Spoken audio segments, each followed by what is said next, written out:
नमस्कार। बहुत पुरानी याद रेडियो सिलोन से आने वाला एक प्रोग्राम बिना का गीतमाला, उसमें अमीन सयानी जी की खनकती हुई आवाज़ और गीतों की एक छोटी सी श्रृंखला, जिसमें कि एक गीत के बाद दूसरा गीत आता था और उसके लिए अमीन सयानी जी कहा करते थे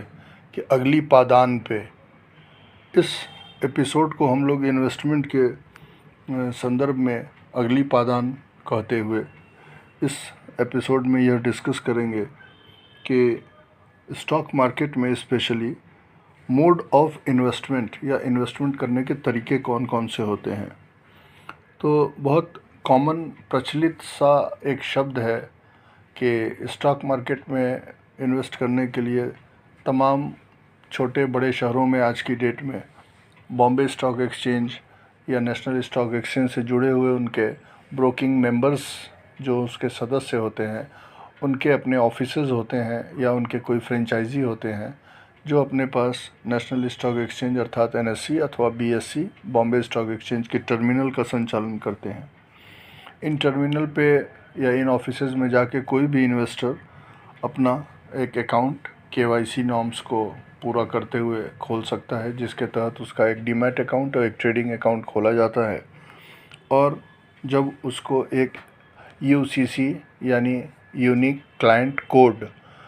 स्टॉक एक्सचेंज के अप्रूवल के बाद मिल जाता है, तो उसी यूनिक क्लाइंट कोड के तहत उसके तमाम सौदे उस टर्मिनल पे उसके निर्देश पर उस ऑफिस में बैठा हुआ उस संबंधित ब्रोकर का जो स्टाफ होता है, जिसको हम लोग कॉमनली बोलचाल की भाषा में ट्रेडिंग टर्मिनल का ऑपरेटर बोलते हैं, वह आपके निर्देश पर उन सौदों को खरीदता अथवा बेचता है। यह एक सिंपल सा माध्यम है, सुविधाजनक भी है, जिसको हम लोग ये कहते हैं कि ट्रेडिंग के जो दो मोड हैं, ऑनलाइन ट्रेडिंग या ऑफलाइन ट्रेडिंग।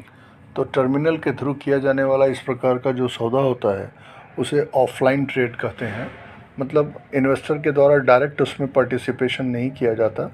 डायरेक्ट के निर्देश पर एक टर्मिनल को ऑपरेट करने वाला प्रैक्टिस किया हुआ सक्षम जो अधिकारी टर्मिनल ऑपरेट करता है, जिम्मेदार व्यक्ति होता है। क्योंकि टर्मिनल पे डाले गए सौदे फिर अगर कहीं कोई भी तरीके से कोड गलत हो जाए या क्वांटिटी गलत हो जाए या अमाउंट गलत हो जाए, तो वह बहुत बड़े आर्थिक नुकसान को जन्म देती है। इसलिए एक अनुभवी ट्रेडिंग ऑपरेटर के द्वारा सौदा किया जाना मेरे व्यक्तिगत विचारों में बहुत सेफ़ तरीका होता है। और मेरा अपना अनुभव भी यही कहता है कि भले ही ऑफलाइन और ऑनलाइन में कोई व्यक्ति ऑनलाइन से टेक्नोलॉजिकली बहुत सेवी अर्थात टेक्नोलॉजी जानने वाला भी व्यक्ति अगर है, तो वह ऑनलाइन के माध्यम से अगर करता है तो फिर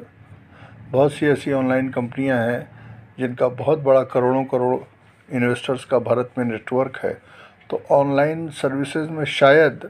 जो इन्वेस्टर सॉफ्टवेयर पर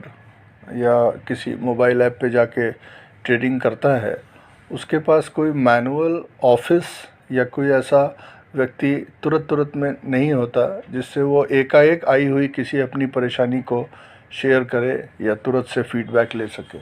तो मेरी अपनी विचारधारा में, चूँकि हम लोग बहुत पुराने समय से जब फिज़िकल डिलीवरी हुआ करती थी, जब स्टॉक एक्सचेंज में मैनुअल ट्रेडिंग होती थी, उस समय से स्टॉक एक्सचेंज से जुड़े हुए हैं, तो थोड़ा हो सकता है ये मेरा थोड़ा ऑर्थोडॉक्स विचार हो, लेकिन मुझे ऐसा प्रतीत होता है, व्यक्तिगत यह मेरी राय है, हर व्यक्ति का सोचने का अपना ढंग अलग हो सकता है, कि ऑफलाइन ट्रेडिंग करना ज़्यादा सुविधाजनक होता है और उसमें कोई आपकी बात किसी भी परिस्थितियों में सुनने के लिए कोई एक ब्रोकिंग हाउस का ब्रांच ऑफिस या फ्रेंचाइजी उपलब्ध होता है। ऑनलाइन में कभी नेट की दिक्कत हो सकती है, किसी सॉफ्टवेयर की कोई दिक्कत हो सकती है। मेरा कोई ऑनलाइन ट्रेडिंग से विरोध नहीं है, मैं तो केवल आम एक ऐसे इन्वेस्टर के लिए जो शुरू करना चाहता है, उसको सबसे पहले एक सपोर्टिव पर्सन अगर साथ में होगा तो वह ऑफलाइन ट्रेडिंग के तहत अगर चलेगा तो उसको कम से कम ट्रेडिंग अपने हाथ से एग्जीक्यूट करने का एक माइंड पर टेंशन नहीं होगा। तो ये हो गई ऑफलाइन ट्रेडिंग। और ऑनलाइन में तमाम ऐसे बड़े ब्रोकिंग हाउसेज हैं जिनके ऑनलाइन प्लेटफॉर्म्स हैं, उन पे ऑनलाइन केवाईसी होती है और उसके तहत उनका ट्रेडिंग डीमैट अकाउंट ओपन किया जाता है और वो लोग अपने हाथ से खुद भी स्वयं अपने मोबाइल अथवा अपने डेस्कटॉप या पाम टॉप या अपने लैपटॉप से डायरेक्ट ट्रेडिंग कर सकते हैं। तो वर्तमान समय में भारतवर्ष में ऑनलाइन और ऑफलाइन ट्रेडिंग के जो प्लेटफॉर्म्स दोनों हैं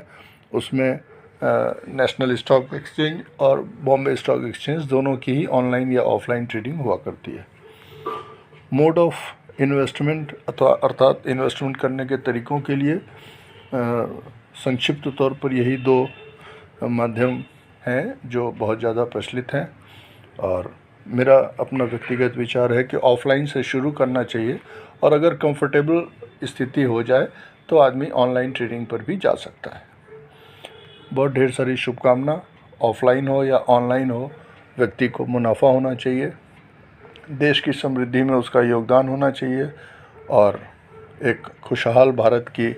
तस्वीर को देखते हुए जय हिंद।